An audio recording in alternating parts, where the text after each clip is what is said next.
muddooyinkii ugu dambeeyay waxaa soo baxayay dhawaaqyo kala duwan kuwaas oo ku aadan xaaladda uu ku sugan yahay garoonka kubadda cagta Alamsa Stadium ee magaalada Burco taasi oo hadda yacbaasan oo soo foosaaray gudaha iyo dibadda garoonka intaba dhawaaqyo kala duwan ay direen dhalinyarada gobolka Togdheer kadib ayaa waxa kormeer maanta ku yimid garoonka kubadda cagta ee magaalada Burco wasiirka wasaaradda dhalinyarada iyo ciyaaraha Soomaaliland Boos Mire Maxamed iyo sidoo kale agaasimaha guud wasaaraddaasi iyo saraakiisha maamulka gobolka Togdheer ujeedada kormeerkan ayaa xuquuqal noqoshada xaaladdu ku sugan yahay garoonku ugu horeyntii barasaabka gobolka Togdheer Maxamuud Cali Saleebaan Ramax ayaa halkaasi ka soo jeediyay waxaanu ka warmay xaaladda garoonka isagoona wasaaradda dhalinyarada iyo ciyaaraha Soomaaliland ka codsaday in qorshayaasheeda ugu horeeya lagu dayactiro sidoo kale tan barasaabku waxa uu fariin u diray shacabka iyo ganacsatada gobolka Togdheer ugu baaqay in wadajir wax looga qabto garoonka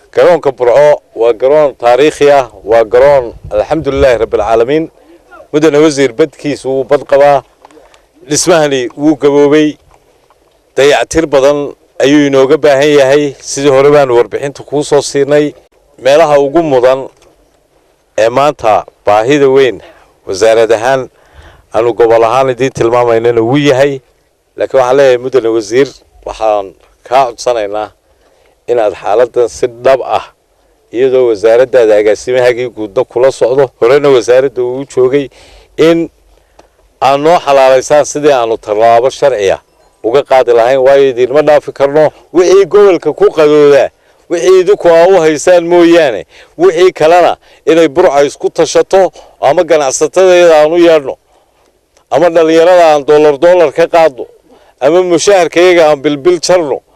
in waxqabadkii ugu horeeyay wasaaradda ee saddexda bilood uu ka mid noqdo garoonka Burco geesta kale halkaas waxa ka hadlay agaasimaha guud ee wasaaradda dhalinyarada iyo ciyaaraha Soomaaliland waxaana uu ka maqraati kacay xaaladdu ku sugan yahay garoonka isagoona tilmaamay in qaladka dayaca garoonku ka yimid dhinaca wasaaradda iyo sidoo kale cidii qaadatay qandaraaska dhigitaanka rooga cagaaran labadaba balse ay waqti xaadirkan diyaar u yihiin sixitaanka qaladaadkaasi Burco stadium kan dawladdu markii hore runtii waxay ku sameysay dib u habeyn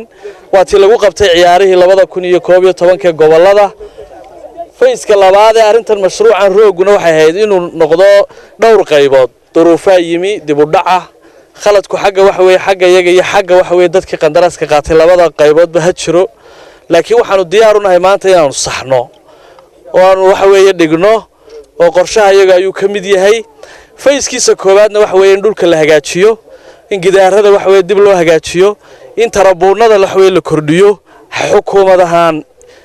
iyo wasaaradahan anaga xil baana saaran xilkayagii waanu diyaar garownay waanu qorsheynay dadkii wax weey qandaraaska qaatayna waanu la hadalay meel fiican bayna wax noo marayaan Burco iyo wax weey golaheeda deegaanka iyo dadweynaheeda iyo gobolkeedana iyagana xil baa saaran gabagabadii wasiirka wasaaradda dhalinyarada iyo ciyaaraha Soomaaliland Boos Mire Maxamed ayaa waxa uu tilmaamay in qorshaha ugu horeeya ee wasaaradda dhalinyarada iyo ciyaaraha ee muddada fooda inagu soo haysa wax laga qaban doono garoonka waxaanu sidoo kale wasiirku fariin u diray shacabka ganacsatada golaha deegaanka iyo maamulka gobolka Togdheer oo ugu baaqay in wadajir wax looga qabto garoonka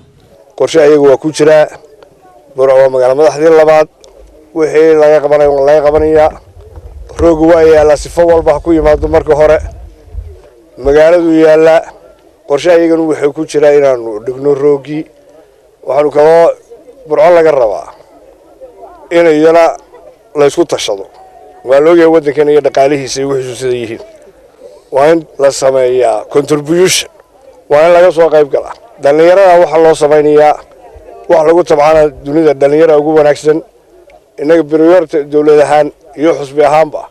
first priority waa dhalinyarada dadka dhan waajib ba ka saaran وإلا والدك واجب كساريه بمسيرك واجب كساريه معمولة كلام واجب كساريه بلاصة كساريه ما يركو كساريه أنو نجساريه إن واجبات كان اللي يرضى نجسار الله وضكعه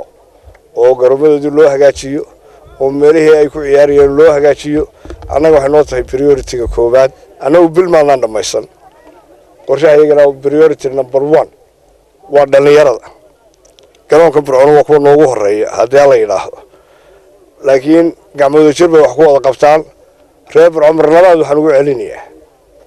inay ka soo qayb galaan horumarkooda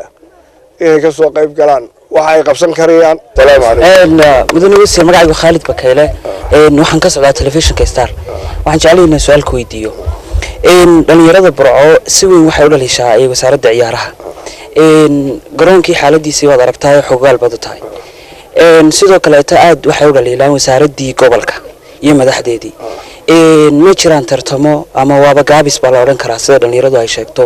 in tartamadii lagu dhiirigeliyaan dhalinyarada wasaarad ahaan adiga wasiirkii ah maxaa kaaga qorshaysaa arrinta anagu way noo qorshaysantay roogii la dhigo in garoonkii la hagaajiyo way noo qorshaysantay in tartamada ciyaaro la qabto oo gobolada dhanba tartama keliya maahan gobolada dhanba la wada qorshaysan la wada qabto insha Allah waxa soo qorshay ku jira naqad xadidan oo xilligan dhalinyarada Burcad u sheegi kartaan oo garoonkan ku aadin ma jiro mudaysan garoonka la hagaajinayaa muddada waa sheegta waxay tahay 20 sano joogni garoonka waa la hagaajinayaa qorshaha ugu horeeyana waa lagu hagaajinayaa isku soo xori waa markii ugu horeysay wasiirka wasaaradda dhalinyarada iyo ciyaaraha Soomaaliland oo muddo bil hayay wasaaraddaasi uu soo gaadhay garoonka isla markaasna uu xogogaal u noqdo xaaladda uu ku sugan yahay waxaana si weyn ay bulshada iyo dhalinyarada gobolkan Togdheer ay ugu dhagtaagaysa ballanqaadkani ah dayactirka garoonka iyo waxyaalaha ka fuli doona Khalid Bakayle fogaana raga xorta Star TV Burco